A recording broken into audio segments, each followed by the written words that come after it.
Այսօր «Գոյամարտ» հեռուստասերիալը չի ցուցադրվի։ Սերիալի չցուցադրվելը պայմանավորված է ոչ թե սովորական ծրագրային փոփոխությամբ, այլ շատ ավելի կարևոր և խորքային պատճառով։ Այս օրը հայ ժողովրդի համար ունի հատուկ, ցավով ու հիշողությամբ լեցուն նշանակություն և ամբողջ եթերը փոխվում է հարգանքի տուրք մատուցելու համար։ Խոսքը վերաբերվում է Հայոց ցեղասպանության հիշատակի օրվան՝ ապրիլի 24-ին։ Սա օր է, երբ միլիոնավոր հայեր ամբողջ աշխարհում հիշում են իրենց նախնիներին, իրենց կորուստները, իրենց պատմությունը։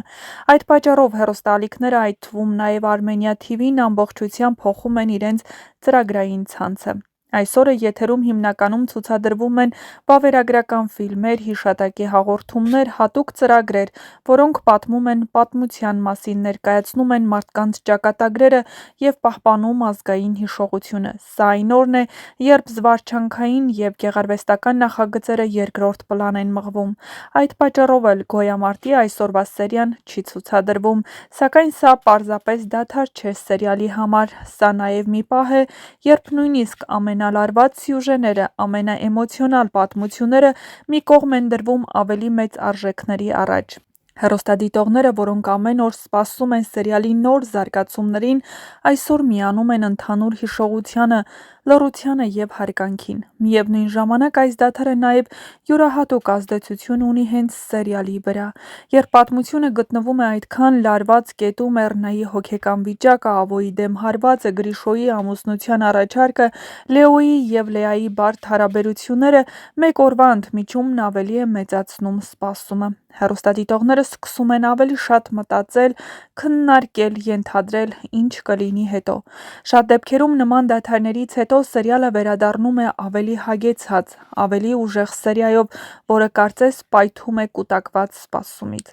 Այսպիսով, այսօր «Գոյամարտի» բացակայությունը կապված է կարևոր ազգային օրվա հետ, և դա բնական է ու հարգանքի արժանի որոշում է։ Սերիալը կվերադառնա եթեր երկուշաբթի օրը կամ ծրագրային հաջորդ հնարավոր պահին, շարունակելով իր ամենաինտրիգային ու լարված փուլը, իսկ մինչ այդ, այսօրը մնում է հիշելու, մտածելու և լռությամբ հարգանքի տուրք մատուցելու օր։ Իսկ «Գոյամարտ» սերիալը հիմա հասել է իր ամենաբարդ, ամենաէմոցիոնալ և ամենաինտրիգային փուլերից մեկին, որտեղ արդեն ոչ մի կերպար չի կարող փախչել իր անցյալից և ոչ մի ճշմարտություն չի մնում թաքնված։ Սա այն կետն է, որտեղ սյուժեն ոչ թե պարզապես զարգանում է, այլ պայթում է բացահայտումներով, բախումներով և ճակատագրական որոշումներով։ Էռնեի պատմությունը շարունակում է մնալ ամենածանրն ու ամենաողբերգականը։ Նրա հոգեկան փլուզումը լիովին տրամաբանական է այն ամենից հետո,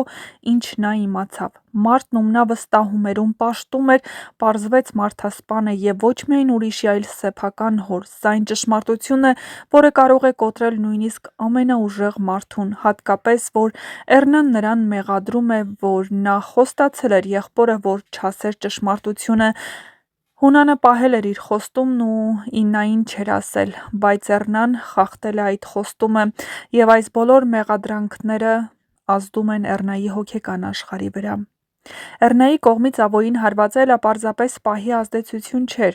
Դա տարիների ընթացքում կուտակված վստահության փլուզման, ցավի ու խաբված լինելու զգացողության պայթյուն էր։ Քանի որ նա մի գաղտնիք էր վստահել Ավոյին, հույս ունենալով, որ այդ գաղտնիքը չի բացահայտվի, բայց Ավոն կանգնեց ու Հունանի ճակատին ասեց այն, ինչ թվում էր պետք էր թաքցնել։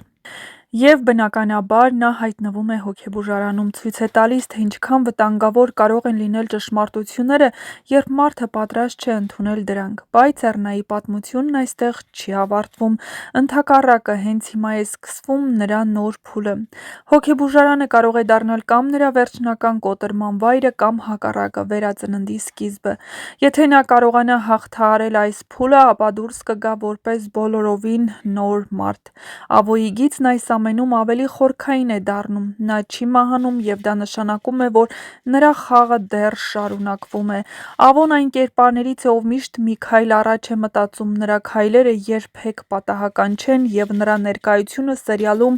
միշտ նշանակում է նոր ինտրիգ։ Նա վրեժխնդիր է, հաշվարկող և միաժամանակ շատ վտանգավոր, բայց նրա կերպարը նաև հակասական է։ Երբեմն նա կարող է օգնել, երբեմն կործանել, և հենց այս երկակիությունն է նրան դարձնում սերիալի ամենահետաքրքիր կերպարներից մեկը։ Գրիշոյի և Մանանի գիծը մտնում է նոր փուլ։ Գրիշոյի հայտարարությունը, որ ցանկանում է ամուսնանալ Մանանի հետ, շատ լուրջ քայլ է։ Սա արդեն ոչ թե պարզապես զգացմունք է, այլ որոշում՝ պատասխանատվություն վերցնելու և ընտանիք ստեղծելու։ Բայց այստեղ ամեն ինչ այդքան էլ հեշտ չէ։ Մանանի համար սա ամենաբարդ ընտրություններից մեկն է։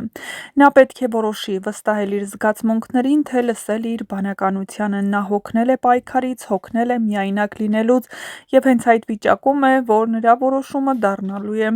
առավել կարևոր։